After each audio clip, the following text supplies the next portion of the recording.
Good morning. I hope you're having a very good time in these beautiful winters. Yeah, at least we are very fortunate that we can at least breathe in some fresh air, right? Because we live in Maharashtra. Conditions in Delhi is getting worse. Any which ways. तो इधर उधर की बातें ना करते हुए जो generally हम करते हैं स्टार्ट ऑफ द लेक्चर में, I have come here to introduce a very beautiful topic which is already written on the board, that is human evolution. Now, why is this a very beautiful topic? Definitely you have a lot of factual, fact-based information to be memorized, to be kept in the mind. There is no specific concept here, okay? But still it is one of the interesting topic because it is the exact scientific truth behind the entire evolution of a human being. It is basically talking about your existence. It is basically talking about my existence and everyone's existence, right? So we will be answering a lot of questions based on our individuality in this face of the earth, our existence in this face of the earth. Okay? How did we turn out to be the most dominant organism on this beautiful planet Earth? The most sophisticated, the most dominant, and the most intelligent organism in the earth. So there are a lot of things which I can go ahead and keep saying on and on. Now we are assuming that after post Diwali maybe the classes might resume. If the classes starts once again, we will definitely watch a very beautiful documentary on human evolution. Okay?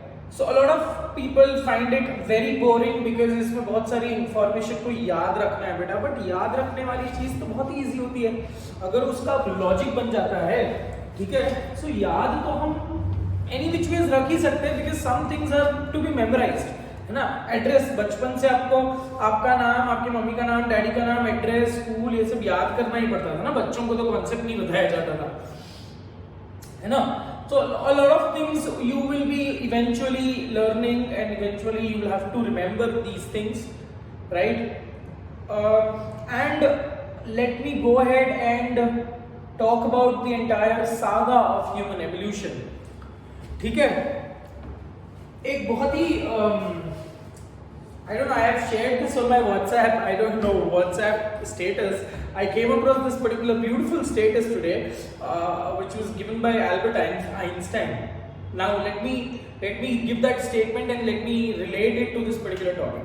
ऐसी कुछ भी बकवास नहीं करता हूँ, ठीक है? कुछ अच्छा तथ्य वाला statement आया था, and so Albert Einstein says that I don't know with which weapons will be World War III fought.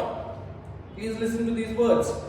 He says that I don't know with which weapons will World War III be fought, but definitely World War IV will be fought with stones and sticks. Now this statement, World War IV will be fought with stones and sticks. This statement is a metaphor. This statement basically talks about the entire demolition. It talks about the entire destruction, devastating effect of World War III. Because definitely most of the countries, they are having nuclear bombs, they are having nuclear weapons, they are having atomic weapons and all. Right, most of the countries, right? We still do not forget we still can't forget that incident which took place, that massacre which took place in Hiroshima and Nagasaki, right? A very recent thing which took place in Lebanon में ही हुआ ना? वो कौन सा था? Bishkek या Lebanon? Beirut blast, है ना? लेबनान की जो सिटी थी. And we have also spoken, we also know the consequences of, और कहाँ पे हुआ? चर्नोबिल में एक ब्लास्ट हुआ था. So we know, because if अगर World War III छिड़ जाता है, no country will absolutely be quiet. Every country will want to showcase their talent, to showcase their supremacy, right? And in that competition of supremacy, because competition is one thing which has got us here. We are today we are as we are. We are as we are because of this beautiful competition. So competition is always going to be there, correct? But अगर World War III हो जाती है, तो there will be competition in terms of the military strength which each country has. So it will be just a showcase of all these military powers, right? So अगर ऐसा हुआ, तो Einstein बोलता है that everything will be demolished, right? And the evolution will start once again. So that ultimately वो बोलना ये चाह रहा है कि World War III will completely end the world. It will completely destroy the human civilization, right? But if it destroys the human civilization, if it destroys the entire human race on this face of the earth, still we will be born again. We will take care of this nature. We will emerge out from the nature right from the scratch. So evolution is one beautiful concept, one beautiful phenomena which has been continuously happening since ages, since billions of years, and it will continue to happen. We are still evolving, beta. ठीक है, अगर आज हमारी life span देखोगे और हमारे ancestors, हमारे four fathers, है ना, नानी दादा, जो भी इसके नानी के मम्मी, नानी के मम्मी की mummy. So if you talk about these, if you have your prior information with respect to your own ancestors, your relatives, right, we will understand कि relatives की हमारी लाइफ स्पैन बहुत ज्यादा थी, जबकि उनके पास कोई मेडिकल फैसिलिटीज नहीं थी, right? Whereas now if you talk about the conditions in which we are living, that is comparatively very poor condition. मैं बोलूँगा poor condition क्यों? आज हमारे पास पैसा है, आज हमारे पास पैसा है, but we still do not have that beautiful environment, that beautiful nature, that beautiful essence of purity in the nature. ठीक है, मैं आपको दिल्ली का केस इसलिए मैंने बताया, इधर उधर की बातें मैं करता हूं, बट मैं घूम फिर कर एक ही पॉइंट पे लाता हूं, जस्ट लाइक डार्विन स्टार्टेड. ठीक है, तो बात ऐसी है बेटा that we are also evolving, but that evolution every day we are evolving, right?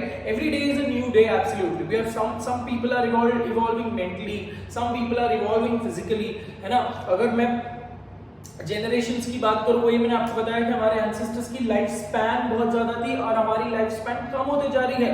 Occurrences of cancer, occurrences of diabetes, occurrences of cholesterolemia, hypercholesterolemia, ये सब conditions, hypertension, all these conditions are so common nowadays, right?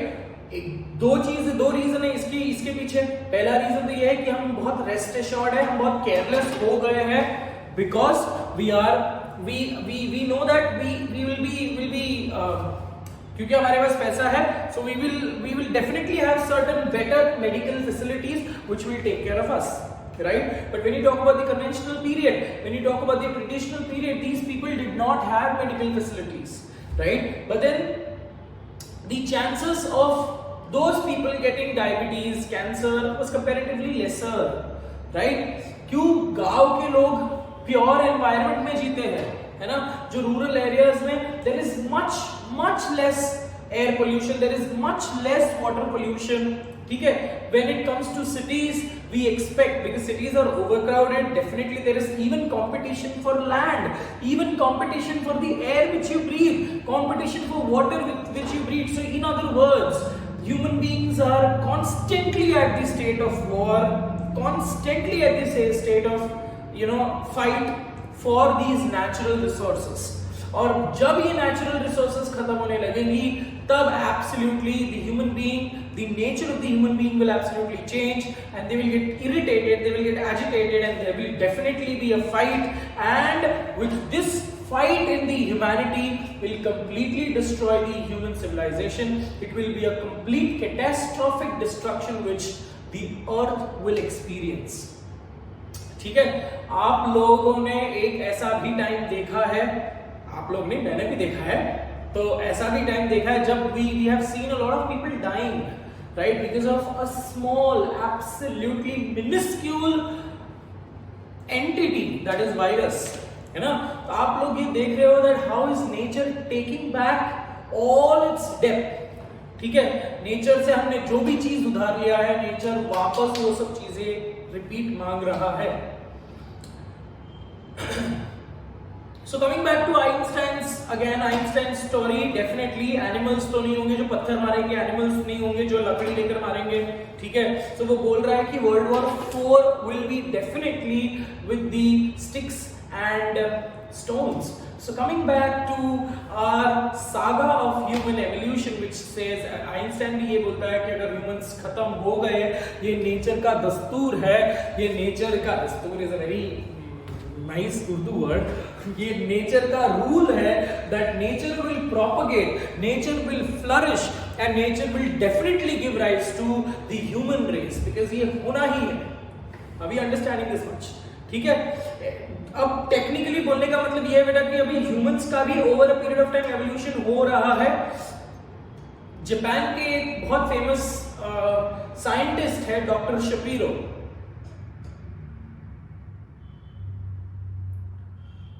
I am just hoping that the electricity still remains. Give me a second, मैं ये सब video में बोल रहा हूं. Give me a second, let me see if the board is clearly visible, otherwise we'll have to stop the video here itself.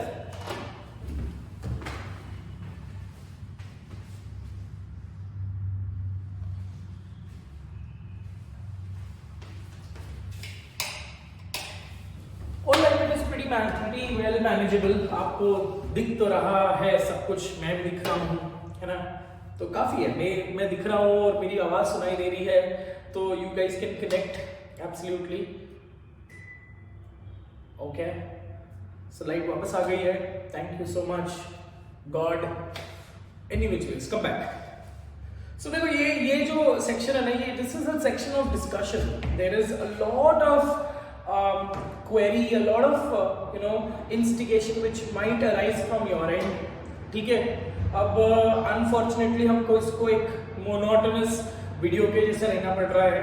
ठीक है, सो I might not have क्या बोलते हैं उसको, since I do not get questions real time, I might not be able to you know completely outpour myself when it comes to knowledge, because human evolution personally मेरा favorite topic है. ठीक है, because ये बहुत ही beautiful story है. I don't know if how interesting you find it, but then definitely we'll try to make this particular topic interesting. Keeping that particular thing in mind, we will also stick to NCERT. अभी NCERT में कुछ data है, कुछ values है जो हमको याद करने हैं बेटा, वो over a period of time हम याद कर लेंगे. Don't worry about that. ठीक है, तो जब भी हम उसका रिविजन लेक्चर्स ले लेंगे तब मैं आपको मार्क करवा के दे दूंगा. रिविजन लेक्चर्स मतलब टेक्निकली इस वीक में ही, once we complete human evolution, इस वीक में ही we'll take up a live class. ठीक है, अब अगर वो लाइव क्लास दिवाली के दिन भी हुआ तो भी you guys have to manage. ठीक है, मैं उसके लिए कुछ भी नहीं कर सकता.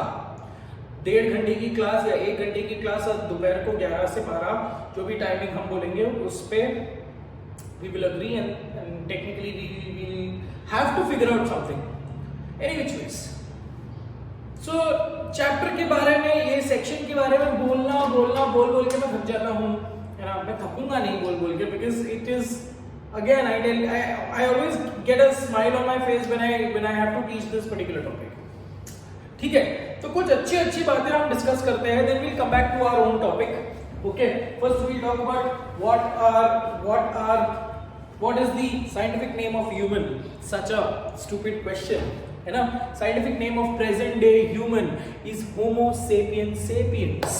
ठीक है, Homo sapiens sapiens, we are the wise men जो हम एक सेटलमेंट पे रहते हैं, हम मॉडर्न वर्ल्ड में रहते हैं, so we are the most wise.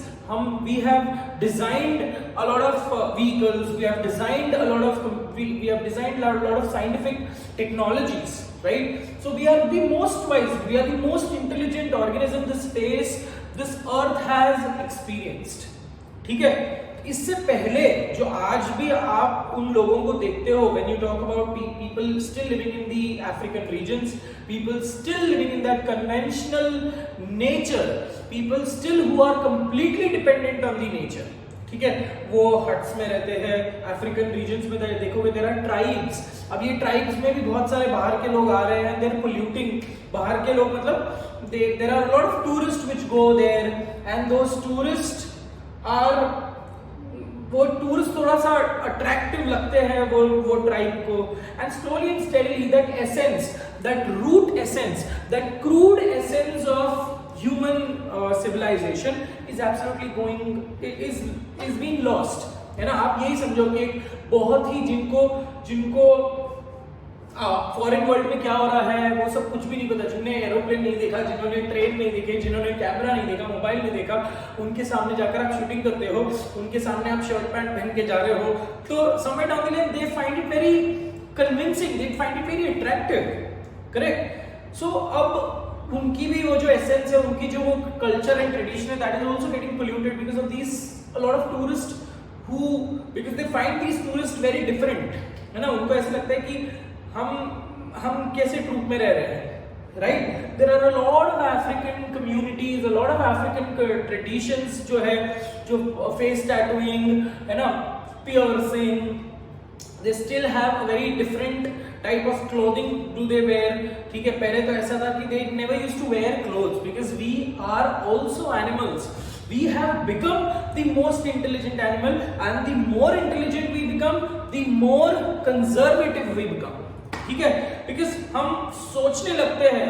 अगर मैं लेक्चर में भी आता हूं तो I always keep my self presentable, है ना. कुछ भी पहन के, मैं कुछ भी ऐसे गंदा सा टी शर्ट पहन के नहीं आऊंगा, है ना. ऐसे इधर यहाँ पे दाल गिरी हुई टी शर्ट पहन के तो मैं लेक्चर लेने नहीं आऊंगा, because here we are conservative, we are very conscious with respect to how to present ourself. So this consciousness with respect to our own self, ये हार्मोनल है ना, प्यूबर्टी के बाद आती है. So all on that particular point, अगर मैं dogs की बात करूं, कैट्स की बात करूं, काउस की बात करूं, बफेलो की बात करूं, उनको ये सब चीजें है नहीं, है ना. उनको ये कॉन्शियसनेस है ही नहीं ऑन दैट पर्टिकुलर पॉइंट. सो ये जो अफ्रीकन ट्रूप्स अभी भी वहां पे रह रहे हैं, they are still having that animalistic approach, they are still having that thanksgiving approach to the nature. ठीक है, और हम हैं जो नेचर को ग्रांटेड ले रहे हैं, जो सिटीज में रह रहे हैं, जो रूरल एरियाज में रह रहे हैं. रूरल एरियाज मतलब स्टिल अब आप अगर आप देखते हो तो रूरल एरियाज में भी गैस फैसिलिटी है, इंटरनेट फैसिलिटी है ना. स्नैपडील और Amazon की भी फैसिलिटी है. आई वाज रियली अमेज्ड कि when I went to my village last year, my cousin told me that Amazon यहाँ पे डिलीवरी करता है, and I was so amazed because वो मेन रोड से तो बहुत अंदर है, और अगर Amazon वाला वहां तक आ रहा है, that means it is a revolution. मतलब technically it is developing. India is absolutely step by step developing, right? So बहुत सारी चीजें हैं बेटा बोलने के लिए.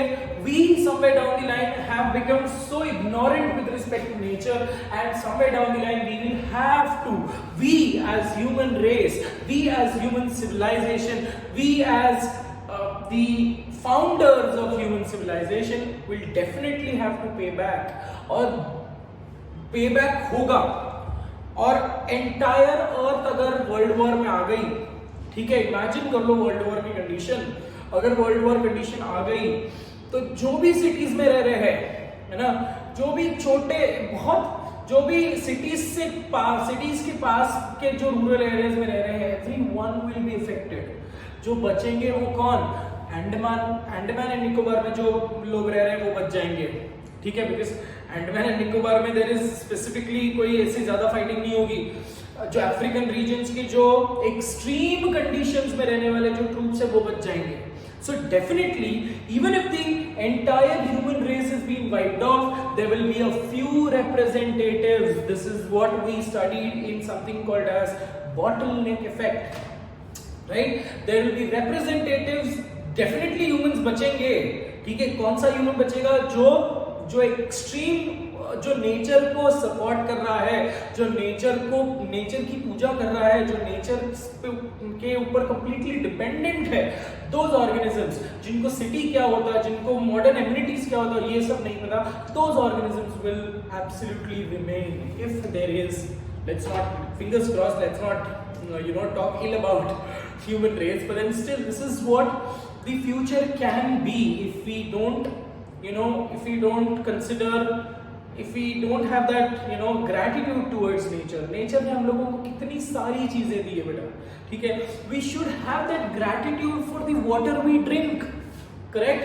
We are so fortunate that the basic necessity which we have, that is water, वो हमको clean clear water तो पीने को मिल रहा है. There are so many regions, there are so many countries, there are so many areas जहाँ पे पीने का पानी तक नहीं मिल रहा है ना. I was going through some of the video and conditions are so bad in Yemen. उसके आसपास, यमन अब थोड़े से वॉर के कंडीशन में है, उसके आसपास के जो अरब कंट्रीज है, they are so very happy, है ना. कतर है, देन ओमान है, तो ये सब जो एक वेल रिच कंट्रीज है, और उसी के बाजू वाला यमन में लोग, people are absolutely struggling for even a can of water. देखो कंडीशंस कितनी बुरी है लोगों के लिए. Is that right? So any which ways, on that beautiful introduction, let's go ahead and start this beautiful journey. Not a journey, बहुत fancy word हो जाएगा, unnecessary, बहुत ज़्यादा तारीफ कर रहा हूँ. So let's get started with this beautiful concept or beautiful topic of human evolution. ठीक है? So human evolution जो अब जो अफ्रीकन रीजन्स के बारे में मैं आपको बता रहा था, हम होमो सेपियंस है, बट जो क्रूड एरियाज में अभी भी रह रहे हैं, है ना. So those organisms, humans are homo sapiens. This is our name, ठीक है? Homo sapiens refers to wise man. ठीक है? Please don't ask me, sir, women भी वही है क्या, wise women? So बेटा, man is just a abstract, it is just a word which is given to a human. ठीक है? यहाँ पे man is not signifying any type of gender. ठीक है? So homo sapien, which refers to wise man, and this homo sapien, ये जो nomenclature है, ये हमको किसने दिया था? This nomenclature was given by Carolus Linnaeus.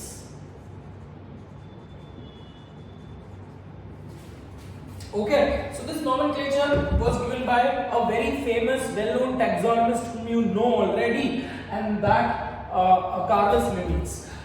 So first we will talk about the entire hierarchy of human being, and then we will talk about कि अगर human, और ये तो बेसिक तथ्य तो हमको पता है. Let's go step by step. Humans के ancestor कौन है? Apes. Ape के ancestor कौन है? Monkeys. Monkeys के कौन ancestor है? क्या monkeys के ancestor nearly ancestor elephant है, या monkeys के ancestor rhinoceros है ना? So monkeys के ancestor कौन? अगर monkeys के भी कोई ancestor है, तो उनके ancestor कौन? So all of that,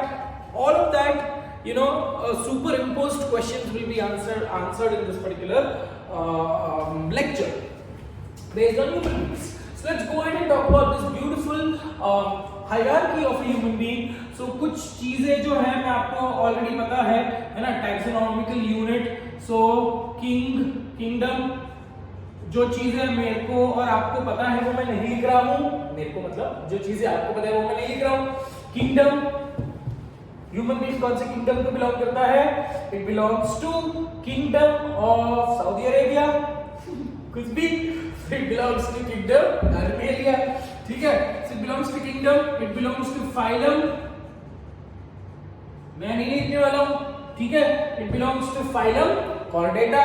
ठीक है? And then it belongs to king divided the class. ठीक है। सो क्लास क्या है बेटा अपना,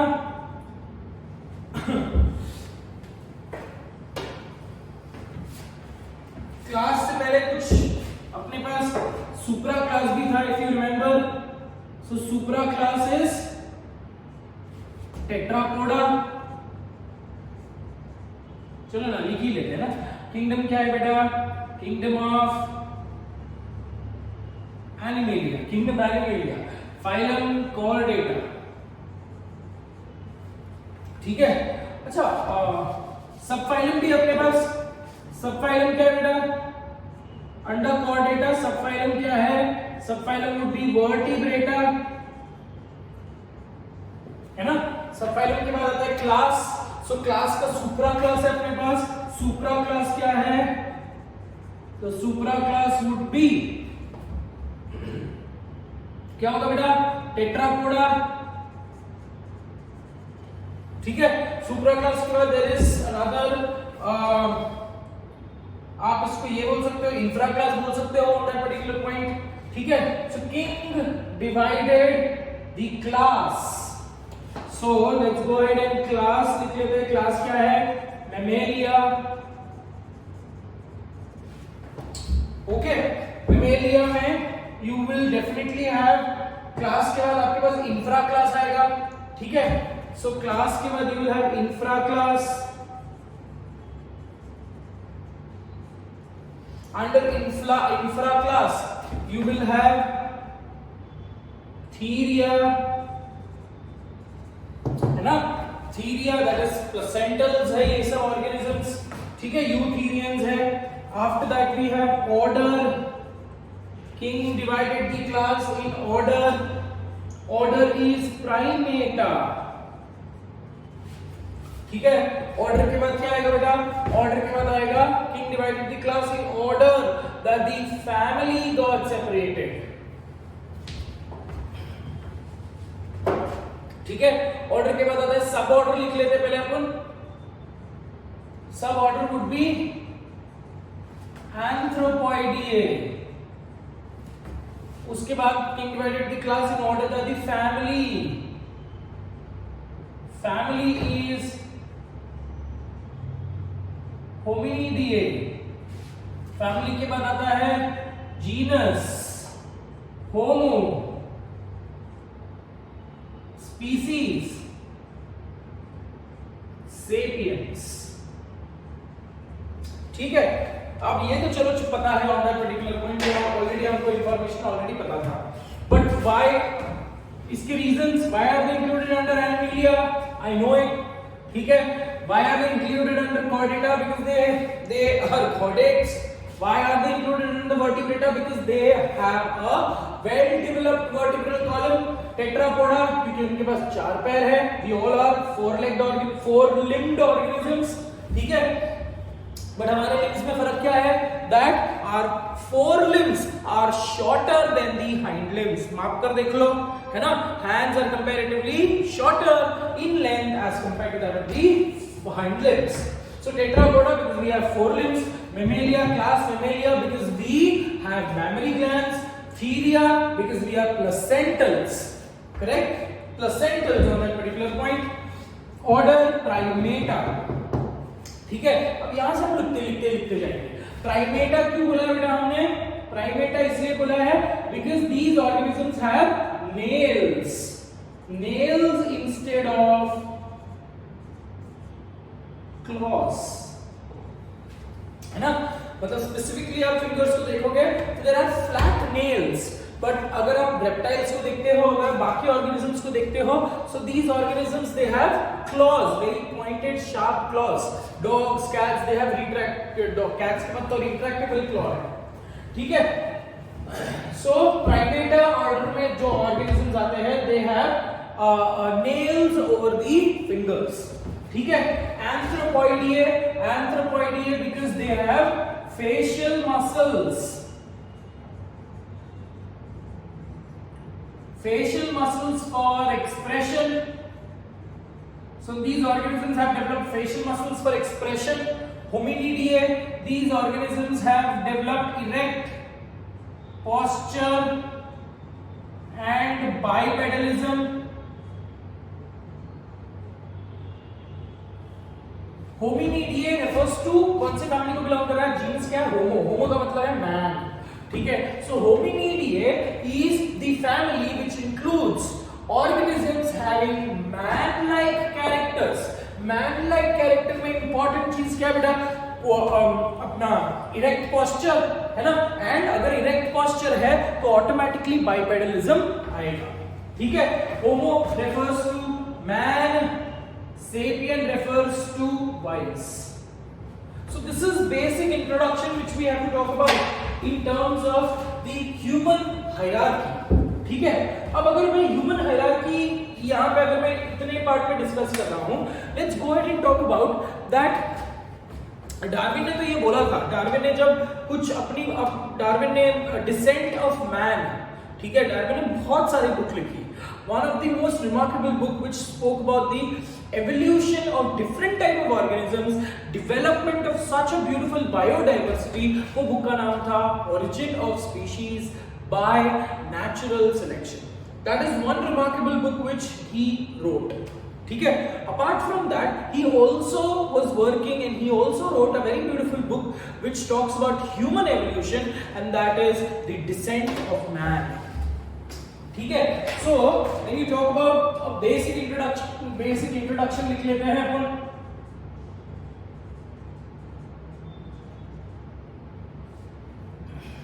So basic introduction क्या है? When you talk about these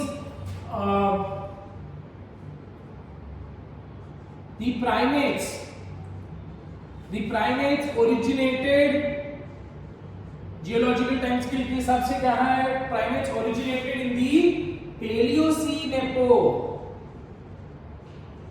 in the Paleocene epoch. ठीक है. This is a few points which we need to remember. ठीक है. और डार्विन की जो बुक है that is the descent of man. Okay. The Descent of Man. A few books which basically talks about human evolution. That is, this book is given by Darwin. ठीक है. उसके बाद एक और आदमी था जिसका नाम था हक्सले. हक्सले ने भी अपना एक बुक लिखा था on that particular point, and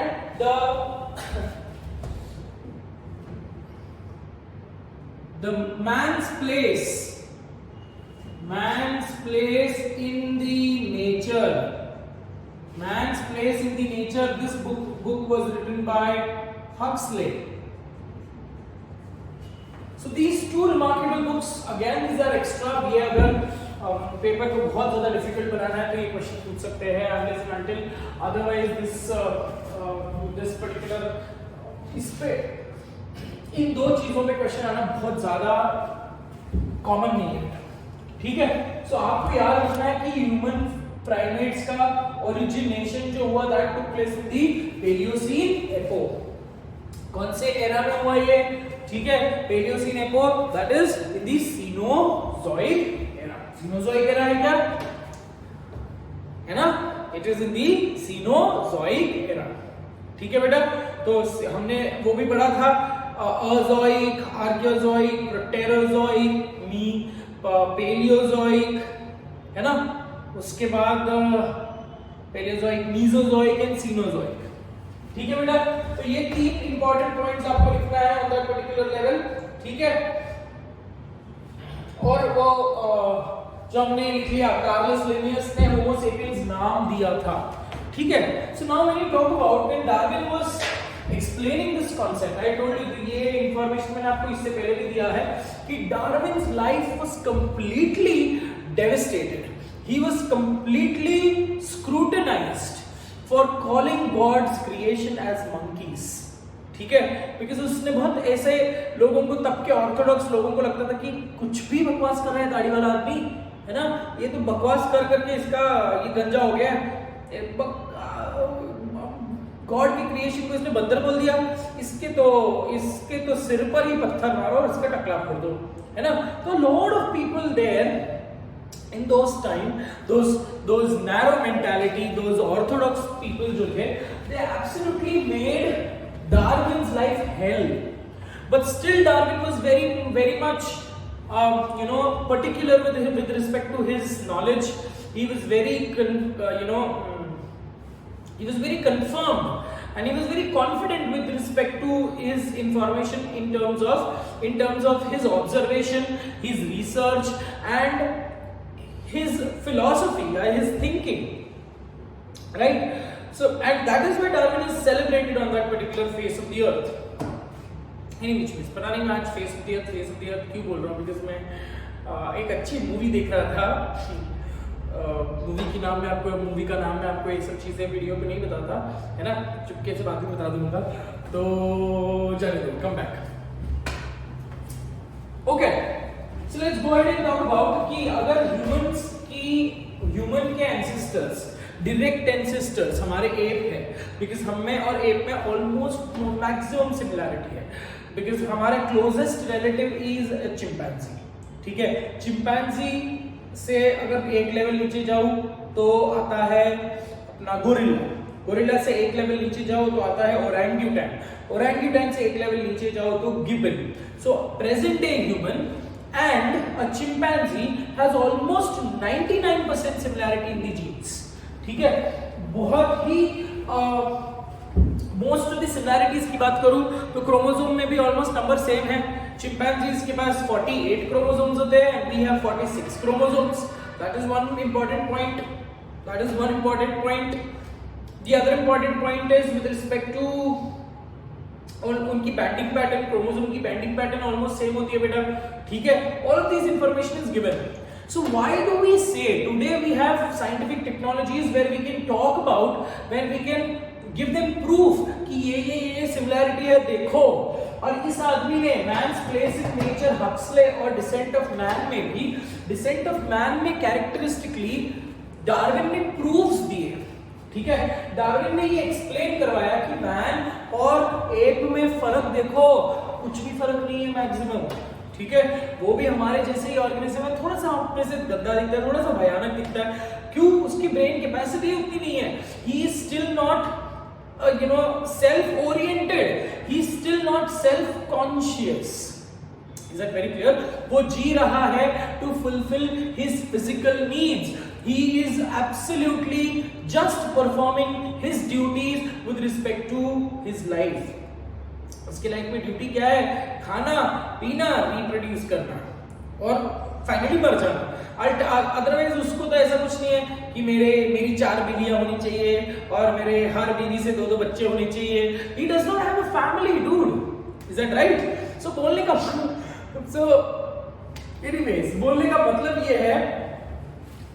मतलब ये है in the book Descent of Man, Darwin gave us extreme similarities. Extreme similarities ये वर्ड इसलिए बोल रहा हूँ because बहुत ज्यादा सिमिलैरिटी है बेटा. ठीक है, अगर एक रीसस मंकी और ह्यूमंस की कंपैरिजन करूं तो ऑलमोस्ट 88% की सिमिलैरिटी है बेटा. चिंपैंजी और ह्यूमन के कंपैरिजन में करूं 99% सिमिलैरिटी है. ठीक है, on an average gorilla and orangutan almost उतनी ही सिमिलैरिटी है in terms of genes. Darwin को तो जीन्स के बारे में कुछ नहीं पता था, ये तो जीन्स तो हमने अभी बताया, बट डार्विन ने बहुत सारे फीचर्स को कॉमन करवाया. ठीक है, एप के पास टेल नहीं होते हैं क्या? एप के पास टेल नहीं होते बट मंकीज के पास होते हैं. तो हम मानते हैं कि अगर एप डेवलप हुआ है तो एप का कॉमन एंसेस्टर कौन? मंकी. ठीक है, और मंकी का कॉमन एंसेस्टर कौन है जो मंकी जैसे दिखता है? अगर इस क्वेश्चन का आंसर आपको जानना है तो you will have to find a mirror for yourself. I don't know why did I say this. So घूम फिर कर बात ये है कि अगर एप का एंसेस्टर मंकी है तो मेरा क्वेश्चन है कि सर मंकी का एंसेस्टर कौन है ना? तो मंकी का अगर एंसेस्टर कोई है, let's say for example organism X, ये एक्स ऑर्गेनिज्म का एंसेस्टर कौन? तो ये एक्स ऑर्गेनिज्म का एंसेस्टर है थेराप्सिडा.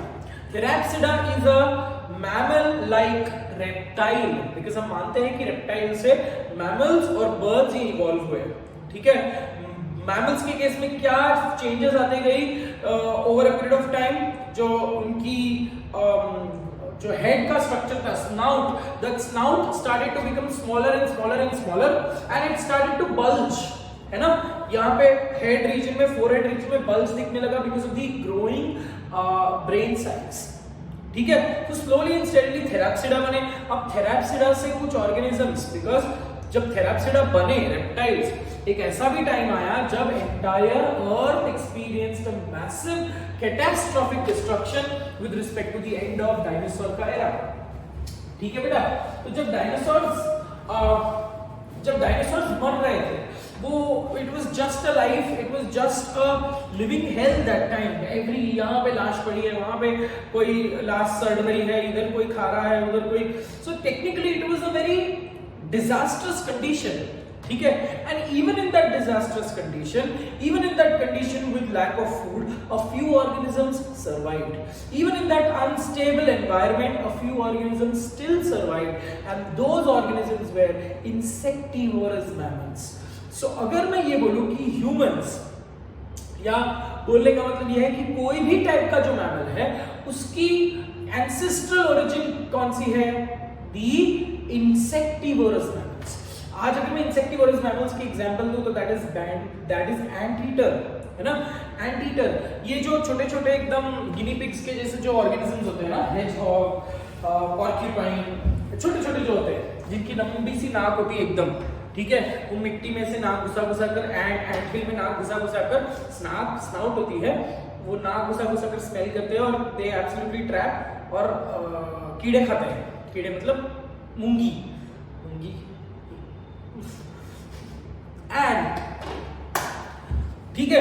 तो अगर these organisms, जो भी मैं आपको बता रहा हूं, these organisms were referred to as shrews, ठीक है। insectivorous mammals जिसको हम बोलेंगे shrews, ठीक है। तो पहले ऐसा कंडीशन था बेटा कि ये जो shrews थे, shrews में लिख लेता हूं, नहीं तो आप पागल जैसे भूल जाओगे, ठीक है। एक बार इरेज कर लो बच्चा, ठीक है। ये इरेज कर लेता हूं बिकॉज़ ये आप समझ गए हो, let that part be there, but this much is absolutely known to you, so I'm erasing this much so that I get space to write a lot of things which are very important for the exam point of view. और ये आपको समझने के लिए भी बहुत important है because आपके दिमाग में बहुत सारे ढेर सारे ऐसे क्वेश्चंस आते रहेंगे, और सैड बात ये है कि क्वेश्चन आपको लिख के रखना पड़ेगा या ग्रुप में डालना पड़ेगा, है ना, और आप रियल टाइम पूछ नहीं सकते। अब एक साइड पे महाराष्ट्र गवर्नमेंट ये बोल रही है कि स्कूल्स चालू कर रहे हैं, ठीक है, and we will have to take care of all that basic necessities, sanitation and hygiene का वो सब चीज पे ध्यान रखना पड़ेगा। और दूसरे साइड पे वो ये भी बोल रहे हैं that we are expecting a second wave. ये generally most of the pandemics and epidemics का यही कंडीशन होता है, देयर इज ऑलवेज एक पीक में वो खत्म नहीं होता, ठीक है। There will be a second wave which we will experience, ठीक है। बट ऐसा हो सकता है जैसे वैक्सीन आ गई है मार्केट में, बट लोगों तक पहुंचने में, मासेस तक पहुंचने में it will take time. So it is just a weird rare assumption कि सेकेंड वेव भी आ सके, बट शायद अगर अपना नसीब अच्छा हो, ठीक है, and if nature is not wanting even more deaths, तो शायद सेकेंड वेव तक वैक्सीन अवेलेबल हो जाए so that we do not get entrapped in the second wave. Any which ways, so let's, ये तो मेरे ना, मैं जब भी ये सब चीज़ों के बारे में सोचता हूँ मेरा तो दिमाग ही हट जाता है। मेरे को ऐसा लगता है कि how are we living and why are we living in this, you know, conditions are not good. ये आज की ऐसी हालत है, 10 साल बाद, 15 साल बाद, 20 साल बाद, when I don't know when my kids will be going to school, I really can't imagine things कि आज अगर हम ही प्योर एयर के लिए, फ्रेश एयर के लिए यू नो कॉम्प्रोमाइज कर रहे हैं, ठीक है। I don't know what are next generation, मेरे बच्चे, आपके बच्चे क्या, कौन सी हवा में सांस लेंगे मुझे नहीं पता, ठीक है। जब I don't know, conditions are very bad and it's not happening for the goodwill of mankind anyways. So ज्यादा एरिस्टोटल फिलोसोफर जैसे बात ना करते हुए, let's come back to the entire story, the entire division of these, how do we ultimately come to human being. ठीक है, so when you talk about these organisms, homo sapiens, ये होमो sapiens आए किससे होंगे? ये जो हमारी पूरी की पूरी लीनिएज है, हम बात करते हैं with respect to insectivorous mammals. Insectivorous mammals के एग्जांपल्स मैंने आपको बताया बच्चा। इंसेक्टिवोरस मैमल्स का एग्जांपल क्या है? एंटीटर। तो ये एंटीटर पहले तो जमीन में रहते थे, है ना, बिकॉज़ मंकीज तो आर्बोरियल है। You understand what is arboreal? Arboreal refers to which completely live their life in the trees, है ना। वो जमीन पे आते ही नहीं, बहुत कम आते हैं जमीन पे, ठीक है। जब भी जमीन पे आते हैं वो कुछ भी करते हैं, कुछ भी बकवास करते हैं तो जमीन पे ज्यादा आते नहीं है बेटा, ठीक है। सो इंसेक्टिवोरस मैमल्स जिनको हम बोलते हैं, इंसेक्टिवोरस मैमल्स जिनको हम बोलते हैं एलिफेंट श्रीव्स।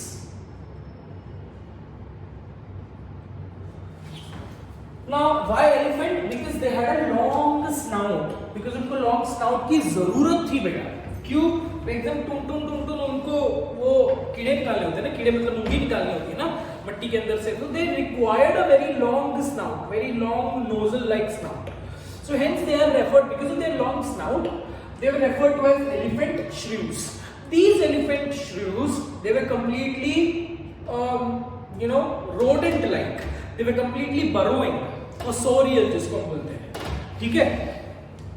सो ये एलिफेंट श्रीव्स जो है slowly and steadily they started, because अभी ऐसा तो जरूरी नहीं है कि ऐसा हुआ होगा कि सारी की सारी मुंगियां खत्म हो गई, सारी की सारी एंट्स खत्म हो गए, कीड़े खत्म हो गए। तो अब इन लोगों ने ये भी देखा होगा शायद कि एंट्स तो ट्री में भी चढ़ रही है, तो खाना सर्च करते करते ट्रीज में चढ़ गए वो, ठीक है। तो अब जब they started to colonize the trees, they didn't use, देखो लमार्क बोल रहा है, they did not use their long snout, है ना। उनको इजीली मुंगियां भागते हुए दिखती थी, पकड़ के खा जाते थे, ठीक है। so technically the use of their long snout was comparatively reduced. So slowly and steadily these elephant shrews, again still they were insectivorous, these elephant shrews they developed, or they absolutely became, they evolved themselves, ठीक है, generation after generation they evolved themselves into arboreal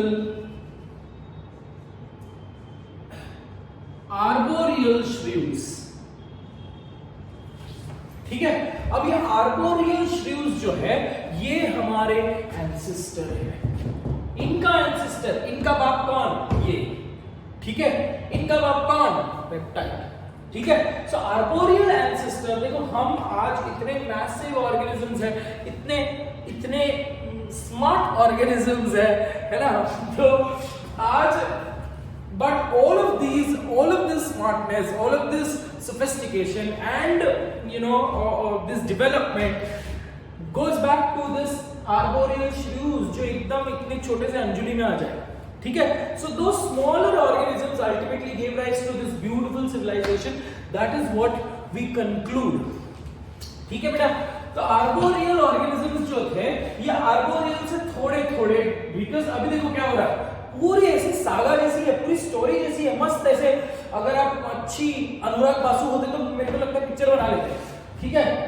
तो arboreal श्रीव्स क्योंकि अभी वो completely trees में रहने लगे, ठीक है। So slowly and steadily there was a change, slight change in their diet, ठीक है। They started to nibble on fruits, ठीक है। अब धीरे धीरे उनकी नेक्स्ट जनरेशन, बिकॉज ये जितना छोटा ऑर्गेनिज्म उतना ज्यादा नंबर ऑफ रिप्रोडक्शन, उतना ज्यादा ओवर प्रोडक्शन, ठीक है। अब अगर ओवर प्रोडक्शन हो रहा है बेटा तो कब तक उनको मुंगी मिलेगी खाने को, है ना, कब तक उनको मुंगड़ा मिलेगा खाने को, तो कुछ और सोर्स पे तो जाना पड़ेगा, है ना। सो जब और कोई सोर्स पे वो जाएंगे तो ट्रीज में इजीली अवेलेबल क्या है? फ्रूट्स, ठीक है। अब फ्रूट्स खाने के लिए तो इतना लंबा स्नाउट जो है वो तो दिक्कत देगी, तो slowly and steadily over a period of time उनकी जो स्नाउट थी, उनकी साइज वो छोटी छोटी छोटी छोटी होते गई, ठीक है। And it gave rise to, okay, these arboreal shrews evolved generation after generation, ये पूरी की पूरी population जो है ये evolve होते गई, and these arboreal shrews gave rise to primates. Okay, now primates का मतलब क्या है बेटा? Primates, अब अगर आप पेड़ में रह रहे हो तो आपको बहुत शार्प क्लॉज की जरूरत नहीं है. So primates refers to organisms having nails over the fingers. Is that right? Instead of claws. अब ये जो primates है बेटा, अब ये primates भी दो टाइप के organisms हैं. ठीक है, ये primates आज अगर आप देखते हो, आज की नेचर में अगर आप देखते हो, so primates are seen. What are primates? I told you. So primates में भी there are two type of primates. Because ये हमारा दूसरा बेसिक है. ठीक है, there are two type of primates. एक को हम बोलेंगे प्रोसीमियन और एक को हम बोलेंगे सीमियन. ठीक है, प्रोसीमियन आर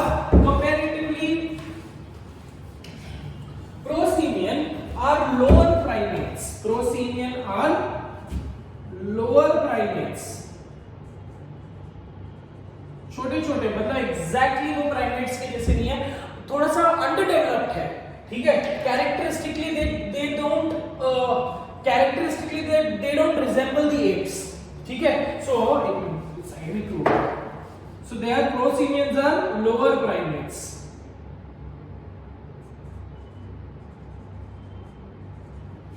ठीक है, सीमियंस जो है, सीमियंस को ही मैं बोलूंगा they are higher primates.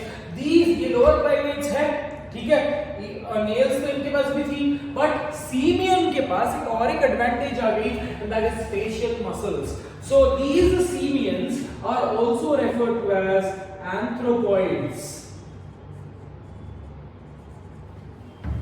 समझदार है बेटा, मतलब ये एवोल्यूशन हो रहा है, मैं आपको बता रहा हूं. ठीक है बेटा, कि ये प्राइमेट से ये बना होगा. ठीक है, अब यहां से ये बने होंगे, बट स्टिल नेचर में ये भी एग्जिस्ट कर रहा है. Is that right? मतलब इन अदर वर्ड्स, अगर मैं ये बोलता हूं बेटा कि शार्क्स से ही रेप्टाइल्स बने होंगे, sharks are our ancestors also, तो इसका मतलब ये तो नहीं हुआ कि शार्क की पूरी पॉपुलेशन खत्म हो गई. Right, we say that apes are our ancestors, का मतलब ये तो नहीं है कि एप्स की पूरी पॉपुलेशन खत्म हो गई. राइट, बट डेफिनेटली एप से ही ह्यूमन इवॉल्व हुआ है. ठीक है बेटा, तो प्राइमेट्स में आए प्रोसीमियन जो basic lower level of primates थे. ठीक है, और ये लोअर लेवल ऑफ प्राइमेट्स थोड़े और डेवलप होते गए, इनको बोलेंगे सीमियंस या एंथ्रोपॉइड्स. ठीक है बच्चा, ठीक है. अब एंथ्रोपॉइड्स, अब पहले इसको खत्म करते हैं. ठीक है, प्रोसीमियंस जो थे बेटा, प्रोसीमियंस जो थे वो आज आपको अफ्रीकन जंगल्स में, मेडागास्कर में, चाइना में आज वो ऑर्गेनिजम्स दिखेंगे. And they are referred, present day अगर आप कंडीशंस देखते हो तो they are referred to age, इसकी दो तीन मैं कैरेक्टरिस्टिक्स आपको मैं बता दूंगा. ठीक है, they referred to as lemurs, tarsiers and lorises. है ना, मतलब ये बंदरों जैसे दिखते हैं, but they are not true monkeys. Right, they have large bulbar eyes, beautiful eyes. है ना, उनकी अपने जैसे बाइनोक्युलर विजन नहीं है ना, उनकी एकदम स्टीरियोटाइपिक विजन है ना. And comparatively their tail is also absolutely longer. They exactly उनको देखोगे तो आपको ऐसा लगेगा कि ये बंदर से नियर है, but exact बंदर नहीं है. ठीक है, so prosimians are these. तो हम मानते हैं कि आज जितने भी monkeys दिख रहे हैं, उन monkeys के बाप कौन है? lemur, tarsiers या loris. ठीक है, please Google out the photographs. You can absolutely, आपके स्टेट बोर्ड की टेक्स्ट बुक में भी लीमर का फोटो दिया हुआ है. एंड इफ यू रिमेंबर, अभी नहीं, शायद कोई डॉक्यूमेंट्री में बताया था, जैसे साइडवेज उड़ता उड़ता एक जानवर आता है व्हाइट कलर का फरी. एनीवेज, ये आप गूगल करके इसके फोटोज देख लोगे. ठीक है, अब यही प्रोसीमियन से एंथ्रोपॉइड्स डेवलप हुए. ठीक है, अब एंथ्रोपॉइड्स से भी कितने टाइप के एंथ्रोपॉइड्स डेवलप हुए होंगे? एंथ्रोपॉइड्स का है मंकीज, मंकीज के बाद एप, एप के बाद मैन. ये ऐसे ही स्टोरी चलती गई. पहले मंकीज आए होंगे, टेल वाले मंकीज, जिसने पूरे के पूरे आर्बोरियल रीजन को कॉन्कर कर लिया, ठीक है। अब ये धीरे धीरे साइज में बड़े होते गए, दे स्टार्टेड टू, बिकॉज अब what was very important was the development of the brain size. According to the development of the brain size, slowly and steadily their musculature changed, correct? वो heavy होते गए, tail disappear होने लगा, they started to live and conquer, they started to colonize the area, the land on which they were living, ठीक है। So anthropoids में you have three types according to the evolution. So you have monkeys, तुम्हारे पास है apes 6 और आपके पास है man, okay. जो monkeys हैं, आज के जो monkeys आपको दिखता है present day monkeys, if you go to zoo, if you go to any type of national parks, specifically African regions के बारे में बात कर रहा हूँ, बिकॉज अफ्रीका की जो डाइवर्सिटी है, वाइल्ड लाइफ है, that is much more similar to humans. इसलिए अगर आप अफ्रीकन लोगों की एथनिसिटी देखोगे, अफ्रीकन लोगों की कैरेक्टरिस्टिक वैल्यू देखोगे, so they are almost similar to monkeys. I am not saying that they are monkeys, but then उनकी जो फेशियल फीचर है ना, नोज का जो फीचर है, flat nose is a characteristic feature of a monkey, of a ape, right. और उनकी जो फीचर्स है, they are almost similar, they are still, ऐसे लगता है कि एक एवोल्यूशनरी स्टेज में अटक गए, ठीक है। उसके पीछे भी रीजन है, वो बताते हैं हम लोग थोड़े टाइम के बाद, may be in the next class. So monkeys जो है, आज जो आप मंकी देख रहे हो, तो आज भी मंकीज जो देख रहे हैं, ये दो टाइप के मंकीज है, ठीक है। There is new world monkeys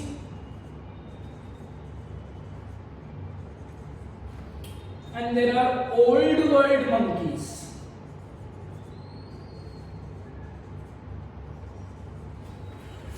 new world monkeys के एग्जांपल है स्पाइडर मंकी, स्क्विरल मंकी, है ना, जो अमेरिका, नॉर्दर्न अमेरिका के रीजन्स में, येलोस्टोन नेशनल पार्क, ये सब रीजन्स में बहुत फेमस, बहुत मिलता है आपको न्यू वर्ल्ड मंकी। क्यों उसको न्यू वर्ल्ड बोला है?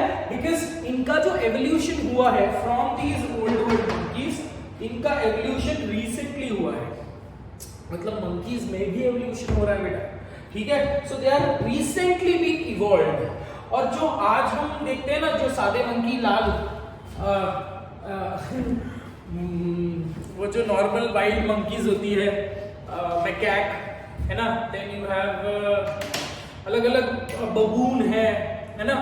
सो ये कुछ ऑर्गेनिजम्स ऐसे होते हैं, आपने देखा रहेगा, वो जो, how do I explain it, वो ब्राउन कलर के जो मंकीज है, I don't know the exact name, मैकैक तो पता ही है हमको कि उसको ऐसे बोलते हैं on that particular level. So they are old world monkeys, और ये old world monkey से new world monkey आए हैं बच्चा, ठीक है। अब old world monkeys जो है, ये slowly and steadily old world monkeys का डाइट चेंज हो गया और वो apes में बदल गए, ठीक है। अब old world monkeys are comparatively they depend on they are herbivores, but apes जो है ना, गोरिल्ला है, चिंपैंजी है, ये छोटे छोटे मंकीज के बच्चों को खा जाता है, मतलब अपने ही स्पीशीज को, अपने ही टाइप के ऑर्गेनिजम्स को खा जाता है ना, छोटे छोटे, मतलब here apes are now slowly and steadily becoming carnivorous also, they don't hunt, but still आपने वो एक वीडियो भी वायरल देखी होगी कि एक बच्चा जू में गिर जाता है और उसको वो बंदर लेके जाता है, उसको ऐसा लगता है कि खेलने की चीजें, और वो मार डालता है, ठीक है। That means slowly and steadily जिनकी फेरोशियस नेचर नहीं थी, वो भी फेरोशियस बनते गए हैं। सो एप्स में अपने पास 4 एग्जांपल्स हैं, है ना। Let's go ahead and take up that. Monkeys में गिबन्स है, मैकैक है, एप्स में एग्जांपल्स क्या है बेटा? चिंप्स, चिंपैंजीज, उसके बाद गोरिल्लास, उसके बाद ओरंगुटैन, उसके बाद बैच 1, उसके बाद बैच 2। कितने बच्चे गालियां दे रहे पता नहीं मेरे को, एक मिनट। तो Ape में these are the most famous one. I told you the most closest one to us is chimpanzee. ठीक है, उसके बाद आता है गोरिल्ला, उसके बाद आता है ओरेंगुटैन, ओरेंगुटैन के बाद आता है अपना गिबन. ठीक है, गिबन भी यहाँ पे इंक्लूड करेंगे बेटा, बट बबून है जो टेल वाले जो मंकीज है वो यहाँ पे इंक्लूड करेंगे. Old world monkeys, new world monkeys मैंने आपको एग्जांपल दे दिया, squirrel monkey and all. You are not supposed to you not supposed to know all of this. ठीक है, squirrel monkey, spider monkey etcetera. So apes का example हो गया, man का तो एग्जांपल देने की जरूरत नहीं है हमको, है ना. So this is how the entire story with respect to development of organisms, development of human has been taking place, had been taken place. ठीक है, आज अब हमको नेक्स्ट जो सेक्शंस है उसमें बात क्या करना है. We will have to talk about the journey from apes to monkeys, from apes to man. ठीक है, हम मंकीज तक आ गए, हमने ये भी बात कर लिया और डार्विन ने भी एक चीज एक्सप्लेन कर ली थी, है ना. We started up with insectivorous और मिलियंस ऑफ इयर्स होते गए, चेंजेस होते गए and ultimately we came to the anthropoids and anthropoids में मंकीज बने, मंकीज से एप्स बने, एप्स से मैन बना. ठीक है, अब हमको बात करना है only the complete stages of evolution, the complete steps of evolution from apes to man. ठीक है, तो वो हम लोग बात करेंगे in a while. So I was just checking on the time, it is already 1 hour. Let's come back. ठीक है, कुछ अच्छे पॉइंट्स डिस्कस करते हैं. मैं लिखता नहीं हूँ बेटा, ठीक है. अगर आप चाहते हो तो मैं लिख दूंगा. कुछ सिमिलैरिटीज दिए हैं मैंने आपको, आपके नोटबुक में लिखवाए हैं और मैं आपको बहुत अच्छे से हेल्थी सजेशन दे रहा हूँ. तो ह्यूमन एवोल्यूशन का जो नोट्स है, please follow my notes, because उसमें एनसीईआरटी की भी पॉइंट्स लिखी हुई है. ठीक है, and that is much more sufficient enough. वो आप नोट्स पढ़ोगे तो आपको खुद, और ये लेक्चर देख के नोट्स एक बार रीड भी कर लोगे ना, आपको पूरा का पूरा ह्यूमन एवोल्यूशन आपके ज़हन में उतर जाएगा. Why am I using these Urdu words? Any which ways. Meaning तो मेरे को पता नहीं, बट ऐसे पिक्चर देखकर समझ गया हूँ. Come back. तो बच्चा, तो अब बात करते हैं थोड़ा सा सिमिलैरिटी के बारे में. क्रोमोसोम्स की सिमिलैरिटी तो मैंने बात कर ली, है ना. सो क्रोमोसोम्स में भी बहुत सारी सिमिलैरिटी है, 48, 46, है ना. बैंडिंग पैटर्न में सिमिलैरिटी है बेटा, एंड जीन्स में भी सिमिलैरिटी है. तो ये सब सिमिलैरिटीज के ऊपर क्वेश्चन नहीं आते हैं. ठीक है, बट अगर मैं मॉर्फोलॉजिकल कैरेक्टरिस्टिक सिमिलैरिटी की बात करूं, बिकॉज डार्विन को तो जीन्स के बारे में कुछ भी नहीं पता था ना. डार्विन को जो दिखता था बेचारे को, है ना, और जो उसको सिमिलैरिटी समझता था वो लिखता था.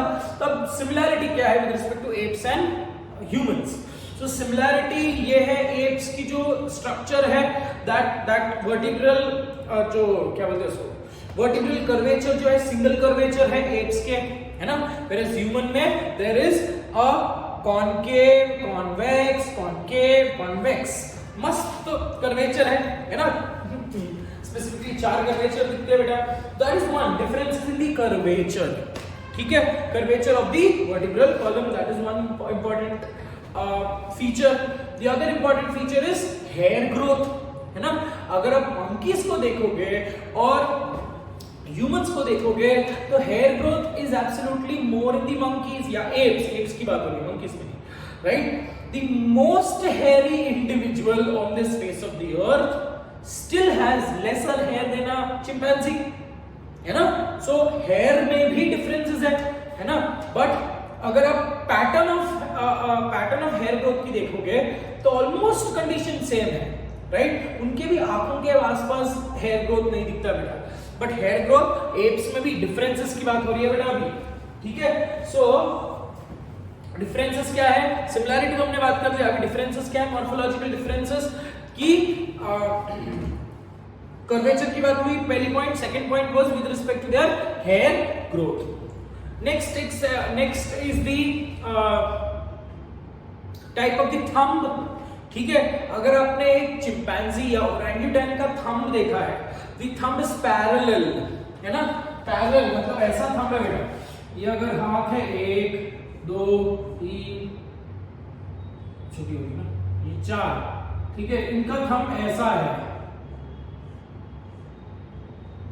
which is parallel to this fingers, but हमारे केस में थंब कैसा है बेटा? थंब इज opposing,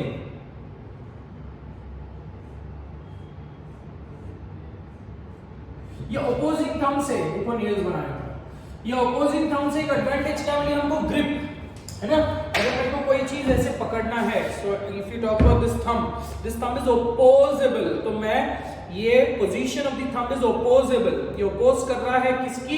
डायरेक्शन को। ये आपके बाकी सारे फिंगर्स वर्टिकली ऊपर की तरफ है, वर्टिकल है, और ये जो थंब का जो मूवमेंट है, ठीक है, वो लैटरल है, हॉरिजॉन्टल है। बट अगर आप मंकीज, अगर आप एप्स का ये देखोगे, ये क्या बोलते हैं उसको, टोज देखोगे, थंब देखोगे, तो दे आर पैरेलल, वो ऐसे ही डायरेक्शन में है बेटा। Is that right? So that is one difference. The other difference is with respect to cranial capacity differences है ना? हमारी क्रेनियल कैपेसिटी हमारी ब्रेन साइज कंपैरेटिवली लार्जर है उनके कंपैरिजन में, ठीक है? Apart from that, we have a very characteristic U-shaped jaw, है ना? सबके ऐसे U-shaped jaw है, सेमी सर्कुलर जॉ जिसको हम बोलते हैं, semi circular jaw. U shape नहीं बोल सकते बट सेमी सर्कुलर जॉ बिल्कुल बोल सकते हैं। बट अगर मैं मंकीज की बात करूं, they also have a type of jaw, they have a protruding jaw but they don't have a chin, है ना? मंकी एप्स को चिन्स नहीं होते बट हमको चिन्स है। Is that very clear?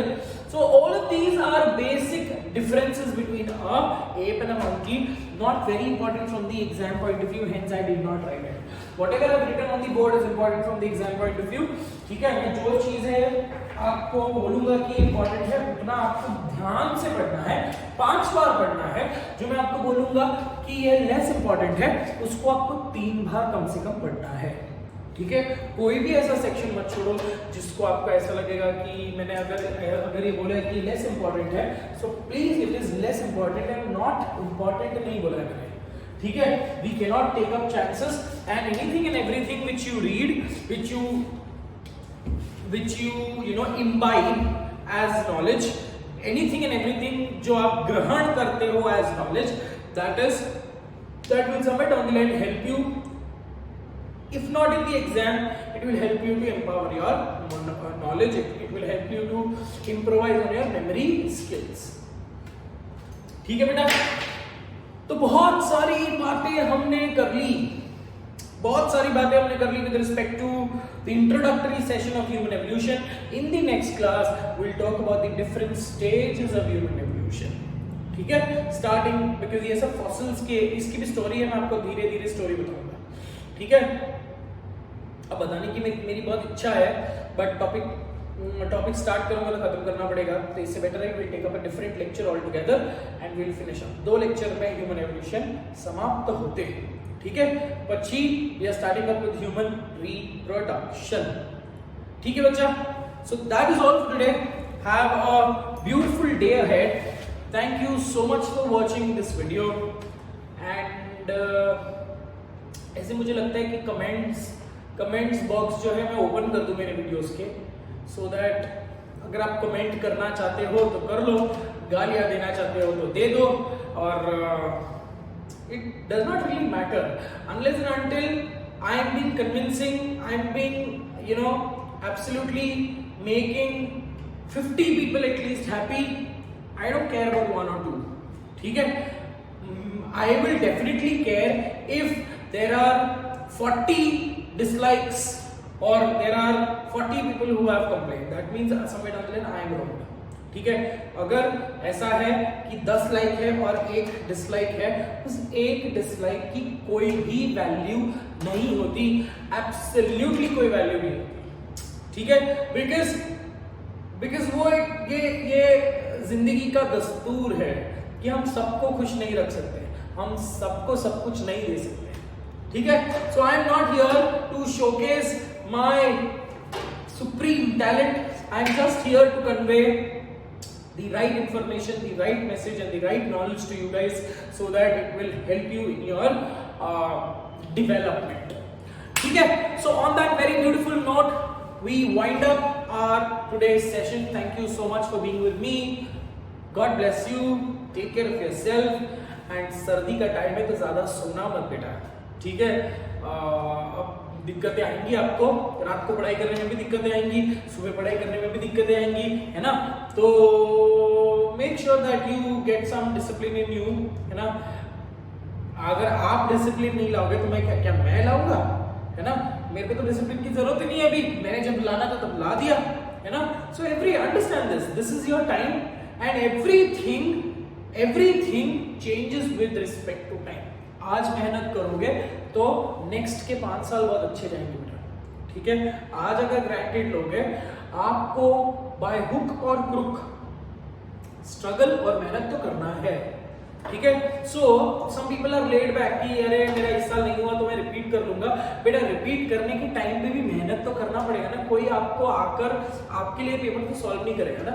So why become a fool by wasting the time which you have and regretting and doing the same course once again in the next year? Why do you have to do this? Why do you have to defame yourself? Why do you have to challenge your own caliber? ठीक है, अगर आपके पास calibre है, अगर आपके पास potential है, अगर आपके पास टाइम है, तो please make sure that you utilize this particular time. Do not take inspiration from your seniors, immediate seniors. ये इमीडिएट तुम्हारे जो इमीडिएट सीनियर्स थे अभी, ये बच्चों ने अपनी लाइफ खराब कर दी। 3 महीने इन लोगों ने इतना मजा किया है, इतना चीज सब्जेक्ट को ग्रांटेड ले लिया, everyone is absolutely suffering. When people are scoring 720 on 720, there are some absolute fools who are scoring 200, who are scoring 300। बेटा अगर 200-300 मार्क आ रहे हैं, मैं आपको बता रहा हूं, अगर आपके 200-300 मार्क आ रहे हैं ना, यहाँ पे इंस्टीट्यूट की कोई गलती नहीं है, ठीक है। अगर आपके 500 मार्क आ रहे हैं और आप 500 पे अटक गए तो we can take up the responsibility, ठीक है। बट अगर बच्चा 200 पे आ रहा है, 300 पे आ रहा है, इसका मतलब खुद क्लियर इंडिकेशन है कि बच्चे ने पढ़ा ही नहीं है, ठीक है। या बच्चे ये ऐसे ही बिना ब्रश करके बिना मुंह धोए एग्जाम लिखने चला गया, अभी तो पता भी नहीं चलता, मास्क पहनना पड़ता है तो एग्जाम लिखने चला गया, ठीक है। और इसके लिए कोई ऑप्शन नहीं है, इसके लिए अगर आपको कोई पनिशमेंट देगा वो ऊपर वाला देगा। So why do you have to fall into his fury, ठीक है। So make sure be true to yourself, be dedicated to yourself, because आज जो मेहनत करोगे it will definitely give rise to some beautiful exceptionally wonderful results in your near future. अगर अभी का time, अब आपको छोटा सा टाइम मिलेगा एंजॉय करने के लिए जब तक क्लासेस चालू नहीं होती रेगुलर, ठीक है। बट आपको सफर करने के लिए पूरा 1 साल जाएगा, याद रखना बेटा, मेरी ये वर्ड्स को याद रखना, ठीक है। 1-1.5 महीने की enjoyment will absolutely cost U a year, ठीक है। और अगर आप ये 1.5 महीने मेहनत कर लिए तो आपका 1 साल वेस्ट नहीं होगा, आपको 1 साल यही सेम चीज वापस नहीं करनी पड़ेगी। आपकी जो नेक्स्ट ईयर है that will be much more beautiful, ठीक है। So you decide your own future, you decide your own, you make your own destiny, ठीक है। So with that beautiful note, signing off, take care of yourself, bye bye.